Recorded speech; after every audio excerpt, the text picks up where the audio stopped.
ഒരു അഭിപ്രായം പങ്കുവെക്കാന്ന് പറഞ്ഞു കഴിഞ്ഞാൽ ഞാൻ ഇങ്ങോട്ട് പോരുന്നതിന് മുമ്പായിരുന്നു രമേഷ് പിഷാരടിയുടെ മുമ്പിലോട്ടാണോ പോകുന്നതെന്നാ ചോദിച്ചേ.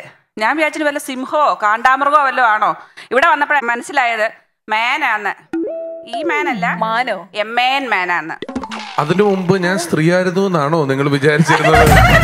നിങ്ങൾക്കൊരു കോമഡി കിട്ടുന്നില്ല എന്നും പറഞ്ഞിട്ട് വെറുതെ എന്റെ പുതുവത്ത് കയറുകയാണോ ദൈവമേ? ഇവിടെ വന്ന് നേരിട്ട് കണ്ടപ്പോഴും മനസ്സിലായ മാനാണെന്ന്. കടിച്ചു കീറി തിന്നുവെന്നാ ഞാൻ വിചാരിച്ചേ. അവർക്ക് എന്നെക്കാളും പേടിയായിരുന്നു രമേഷ് പിഷാരുടെ മുമ്പിലോട്ടാണോ എന്നെ പറ്റിയൊക്കെ ഇങ്ങനെ നിങ്ങൾ വിചാരിക്കുന്നെങ്കിൽ ഭീമന്റെ കുച്ചേട്ടനെയൊക്കെ പറ്റി ഇവരെന്താ വിചാരിക്കുന്നത്? ആ വളരെ സാത്വികനും സമാനത്തോടെ നടക്കുന്ന ഞാൻ കടിച്ചു. പേടമാൻ വല്ലതും പറയണോ അതോ കലമാൻ പറയണോ? എന്നെയാ അല്ല, ഇപ്പുറത്ത് രചന എന്ത് മാനാണ് അത്? പിന്നെ പേടമാനല്ലേ? പേടമാൻ. എനിക്കൊരു ചമ്മരിയാടായിട്ടാ തോന്നണേ. അപ്പൊ ഡയാന എന്ത് മാനാ? പുള്ളിമാൻ. എന്റെ വാപ്പ എന്നെ വിളിക്കുന്നത് പുള്ളിമാൻ എന്നാണ്. ആണോ? ശരിക്കും എന്റെ മുഖം നിറയെ പുള്ളിയാണ്, പുള്ളികളാണ്. ആക്ച്വലി ഇപ്പൊ ഞാൻ കൺസീൽ ചെയ്തേക്കുവാണ്. വാപ്പ എന്നെ വിളിക്കുന്ന പുള്ളിമാൻ എന്നാ. നടക്കുവല്ലേ?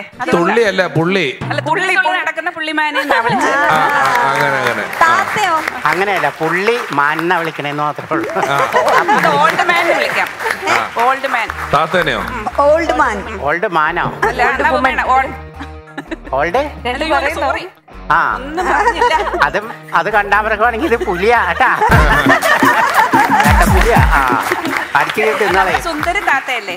ആ, അങ്ങനെയൊക്കെ സോപ്പിടും.